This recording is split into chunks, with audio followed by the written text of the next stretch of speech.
नमस्कार, वेलकम, स्वागत है मक्तम। मैं विनायक ठाकुर इस वक्त धर्मशाला विधानसभा सत्र में है और दर्शकों आज हमारे साथ चंबा के विधायक नीरज नैयर जी हैं। तो दर्शकों चंबा को लेकर भी कुछ जानकारी इनसे लेंगे। टूरिज़्म बेसिकली अगर बात की जाए पर्यटन को लेकर तो चंबा में काफ़ी सारी खूबसूरत नगरियां हैं, उनको सौंदर्यकरण कैसे किया जाएगा, उसके अतिरिक्त विधानसभा सत्र में चंबा की मांगों को लेकर कैसे जो है वो सजग या उजागर किया जा रहा है। आइए इस संदर्भ में बात करते हैं नीरज नैयर जी से। सर वेलकम, बहुत बहुत स्वागत है। धन्यवाद जी। कैसे हैं सर? बस बहुत बढ़िया जी, आप बताएं। हाँ जी। सीधा सवाल करूंगा सर, पहले तो टूरिज्म पर भी आएंगे आपसे, पर पहले मैं थोड़ा सा पक्ष विपक्ष का जो वाद विवाद चल रहा है, नियमित कार्रवाई है होता है, लेकिन इस बार अलग क्या देख रहे हैं आप? इस बार अलग यही था कि सत्र की शुरुआत हुई और हम लोगों ने अपने सवाल लगाए हुए थे, लेकिन जैसे ही सत्र का पहला दिन शुरू हुआ तो नियम 67 के तहत जो विपक्ष वाले हैं उन्होंने काम रोको प्रस्ताव जो है उन्होंने जो है रखा। और आपको पता है नियम 67 जो है कोई बड़ी महत्वपूर्ण घटना हो तो तब जो है इस नियम का जो है उपयोग किया जाता है जी। और मुझे ऐसा आभास हुआ कि नॉर्मली अंडर नॉर्मल सर्कमस्टेंसेस सरकार जो है नियम 67 के इस प्रस्ताव को जो है रिजेक्ट करती है, लेकिन माननीय मुख्यमंत्री जी ने जो है इसको एक्सेप्ट किया, विच वॉज क्वाइट रेयर। और मुझे ऐसा लगा कि उस दिन उनकी रैली भी थी बाहर विपक्ष वालों की, तो वो तैयारी करके नहीं आए हुए थे, उन्हें यही था कि जो है ये जो है प्रस्ताव जो है रिजेक्ट हो जाएगा और फिर हम रैली स्थल पे चले जाएंगे। लेकिन मुख्यमंत्री जी ने एक्सेप्ट किया और उसके बाद जब एक्सेप्ट किया तो जब सारे जो उन्होंने जो चीज़ें जो हैं पटल के ऊपर रखी तो जो उन्होंने सबूत रखे, जैसे करप्शन के मुद्दों के ऊपर उन्होंने काफ़ी बातें रखी, तो जो है वो पर्याप्त नहीं थे, वो बेसिकली सिर्फ बोलने की बातें थी। जब उनसे सबूत मांगे गए तो वो ठीक ढंग से जो है वो उसको पेश नहीं कर सके और फिर मुख्यमंत्री जी ने हेड ऑन जो है एक एक पॉइंट बाय पॉइंट जो है उसका रिबटल जो है पिछले कल जो है वो दिया। और उसमें इस कारण जो है 2 दिन महत्वपूर्ण दिन, क्योंकि 4 दिन का तो सत्र था, 2 दिन जो है इस काम रोको प्रस्ताव में जो है हमारे चले गए। और आज जो है आपको पता है आज जो था वो प्राइवेट मेंबर डे था। जी। तो कुछ चर्चाएं उसके अंदर हुई, तो मेरे तो तकरीबन विधानसभा के मैक्सिमम क्वेश्चंस जो मैंने मेडिकल कॉलेज के लगाए थे या कोई और लगे थे वो लग ही नहीं पाए। तो अब कल देखते हैं सवेरे 0.0 आवर के अंदर कुछ एक आधा जो बड़ा अर्जेंट है वो मैं लगाऊंगा अब, क्योंकि कल लास्ट डे है। तो मुझे लगता है this was wastage of time, पर चलो अब उन्होंने किया है तो मुझे लगा है कि उनका जो ये जो नियम 67 के तहत उन्होंने प्रस्ताव रखा है वो ऑन द मूव जो है वो पड़ा। एक बड़ा अहम विषय जो आज एक्ट पास किया गया है राधा स्वामी चैरिटेबल ट्रस्ट को लेकर, सर ये एक विषय जो है बड़ा गंभीर विषय बनता जा रहा है, क्योंकि अब इसको ऐसे भी जोड़ा जा रहा है, हो सकता है विपक्ष भी जोड़ रहा हो कि क्या अब बाहर के लोग क्या हिमाचल में ज़मीन खरीद पाएंगे? नहीं, ये बिल्कुल असत्य है। ये जो आज जो ये थोड़ा सा संशोधन जो है किया गया है ये वन टाइम है, खाली वन टाइम है और सिर्फ उन संस्थाओं के लिए जो कोई चैरिटेबल संस्था है या 3 मेजर पॉइंट्स हैं उसके अंदर। कोई ये ऐसा नहीं है कि किसी ने कोई होटल लगाना है तो उसको लैंड मिल जाएगी या कोई बिज़नेस करना है कि उसके ऊपर लैंड मिल जाएगी। ये 3 पॉइंट्स के लिए जो है दी गई है। आपको पता है राधा स्वामी सत्संग का जो है बहुत अच्छे काम जो है हमारे प्रदेश के अंदर वो कर रहे हैं और उनकी एक मांग थी कि कुछ एरिया जो था उन्होंने कुछ और कार्य जो है वो करना है, तो उसमें थोड़ा सा संशोधन की ज़रूरत थी। तो ऐसा कोई बोले कि जो भारतीय जनता पार्टी ऐसी बात फैला रही है कि हिमाचल ऑन सेल है, ऐसी कोई बात नहीं है। This is only one time, एक बार है और उसके बाद जो है दोबारा ये नहीं किया जाएगा। एक और सवाल सर, सवाल अब मैं करने जा रहा हूँ, ये भी एक आरोप ही लग रहा है। अब आरोप लगाने वाले कौन हैं वो आप भली भांति जानते हैं। आरोप ये लग रहा है कि जो यहाँ पर यहाँ पे ओवरऑल हिमाचल प्रदेश की बात की जाए तो कहा जा रहा है कि कांग्रेस ने गारंटियाँ जो हैं वो पूरी नहीं की हैं और झूठा बखान बैनर्स पर लगाकर इतना झूठ कैसे कांग्रेस बोल सकती है, ये लगातार विपक्ष कर रहा है। देखो जी, विपक्ष का काम तो है अपोज करना, कोई बात हम करेंगे उसको उसके अगेंस्ट ही बोलेंगे और वो उनका काम है और वो उसको जो है बखूबी जो है वो कर भी रहे हैं।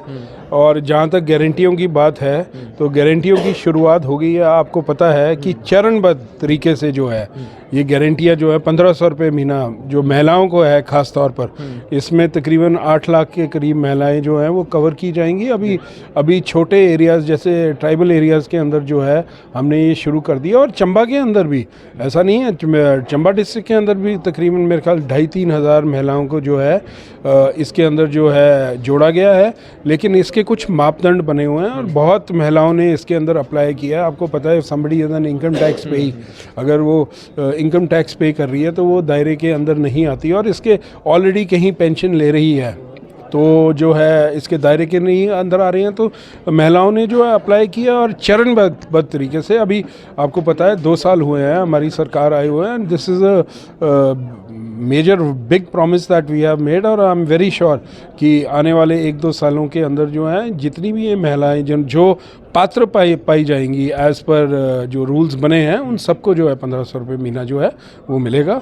और काफ़ियों को तो शुरू भी हो गया है। अब टाइम तो लगता है किसी चीज़ को क्रियान्वित करने में। आपको पता है 1 साल तो अभी सरकार को किस तरीके से जो है ऑपरेशन लोटस किया गया, उससे भी समय की बर्बादी हुई है। Election by election code of conduct लगा तो उससे भी समय बर्बाद हुआ है। शायद ये और ज़्यादा पहले हो जाता। अंतिम 2 सवाल सर। एक आरोप और है, आरोप यही लगा रहे हैं लगातार कि सुखविंदर सिंह सुक्खू सरकार को इलेक्टेड नुमाइंदे ना चलाकर जो है वो अधिकारी चला रहे हैं, कितनी सत्यता है इसमें? अधिकारी चला रहे हैं। मुझे लग रहा है कि जहाँ तक मुख्यमंत्री जी की बात है वो किसी के चलाने तो चलने वाले हैं ही नहीं। जहाँ तक मैंने उनको इतने टाइम देखा है वो जो है he is that kind of a personality, जो उनका व्यक्तित्व ऐसा है कि कोई अगर मुझे ये बोले कि कोई चला सकता हूँ या कोई और चला सकता है, वो तो हो ही नहीं सकता। जो भी चीज़ें हो रही हैं वो वाद करके आपस में बातचीत करके सारे कैबिनेट के मेंबर्स बैठ के जो है सलाह मशवरा करके जो है वो आगे काम कर रहे हैं। और नेचुरली IAS ऑफिसर्स और जितने भी सरकारी अधिकारी हैं उनकी राय तो लेना ज़रूरी है। आपने कोई भी काम करना है तो उनसे सलाह मशवरा लेना तो ज़रूरी है। सलाह मशवरा लेने का मतलब ये नहीं होता कि वो चला रहे हैं जी। ओके, उनकी गाइडेंस तो चाहिए होती है। कोई रूल बनाना है, कोई भी आपने एक्ट बनाना है, कुछ करना है तो चाहिए। अंतिम सवाल सर, डिस्ट्रिक्ट चंबा में बड़ा अहम भूमिका अदा करेगा और हिमाचल प्रदेश में भी कहीं ना कहीं आप भी कह सकते हैं कि अर्थव्यवस्था जो है उस चीज़ पर निर्भर है, टूरिज़्म। एक भी चर्चा नहीं हुई टूरिज़्म को लेकर, क्यों और ऐसा क्या हो गया कि क्यों नहीं हो पाया इस पर बात? आज मैंने आपको वैसे ही बताया 4 दिन का सत्र था, 2 दिन तो वैसे ही काम रोको प्रस्ताव में चले गए और वो प्रस्ताव जिससे कोई फ़ायदा हुआ है, it was just waste of time. और वो खुद भी प्रिपेयर्ड नहीं थे उसके लिए। उन्होंने सोचा था कि वॉकआउट करेंगे और उसके बाद अगले दिन हाउस में आएंगे, तो 2 दिन जो है उसमें वेस्ट हो गए। आज का दिन प्राइवेट मेंबर डे था, अब कल का दिन है 5 बजे तक का। अब उसमें जो भी हो सकेगा। और जहाँ तक टूरिज़्म का सवाल है और जहाँ तक मेरे विधानसभा के क्षेत्र का बात है, मैं ये बोलना चाहता हूँ, मुझे इस बात का गर्व है। लोग बोलते हैं कि कुछ ही एरियाज़ के अंदर काम हो रहे हैं। मेरे विधानसभा के क्षेत्र के अंदर पिछले 15 साल से भाजपा का विधायक शासन में थे। पिछले 15 साल से मैं 15 साल बाद चंबा विधानसभा के क्षेत्र से विधायक बन के आया हूँ और मुझे खुशी इस बात की है कि मैं विधायक बना हूँ। और सबसे पहला काम जो मुख्यमंत्री जी ने चंबा के लिए किया, 5 करोड़ रुपया हमारी चंबा की पुराने बस अड्डे में जो पार्किंग बननी है, ये 20-25 साल से चली हुई समस्या है, उसके लिए 5 करोड़ रुपया जो है वो सैंक्शन किया उन्होंने। 13 करोड़ की लागत से ये मल्टी स्टोरीड पार्किंग जो है वो बनाई जाएगी और 5 करोड़ रुपया जो है उसके लिए जो है सैंक्शन हो गया और अति शीघ्र उसकी ड्राइंग्स का काम चला हुआ है और उसका टेंडर जो है मुझे लगता है 1-2 महीने के अंदर लग जाएगा।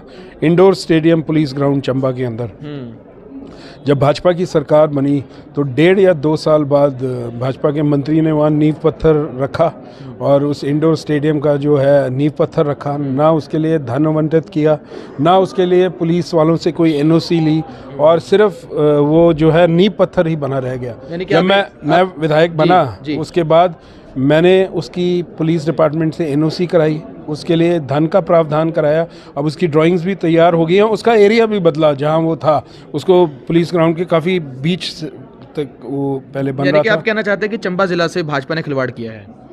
डेफिनेटली मैं बोलना चाहूँगा 15 साल से भाजपा का विधायक चंबा के अंदर रहा है। अब छोटे छोटी जगहों के अंदर मिनी सेक्रेटरीट्स हैं। चंबा एक डिस्ट्रिक्ट का हेड क्वार्टर है, चंबा डिस्ट्रिक्ट में मिनी सेक्रेटरीट नहीं है। तो अभी मिनी सेक्रेटरीट का टेंडर मुझे लग रहा है 1-1.5 महीने के अंदर 37 करोड़ रुपए की लागत से मिनी सेक्रेटरीट जो है चंबा के अंदर बनेगा। चंबा का जो हमारा सुल्तानपुर हेलीपैड है उसको हेलीपोर्ट में कन्वर्ट किया, it is the first ones. उसकी DPR जो है अब पहले पवन हंस बना रहा था, PWD डिपार्टमेंट बना रही है। 13 करोड़ रुपए की उसकी एडमिनिस्ट्रेटिव अप्रूवल हो गई है।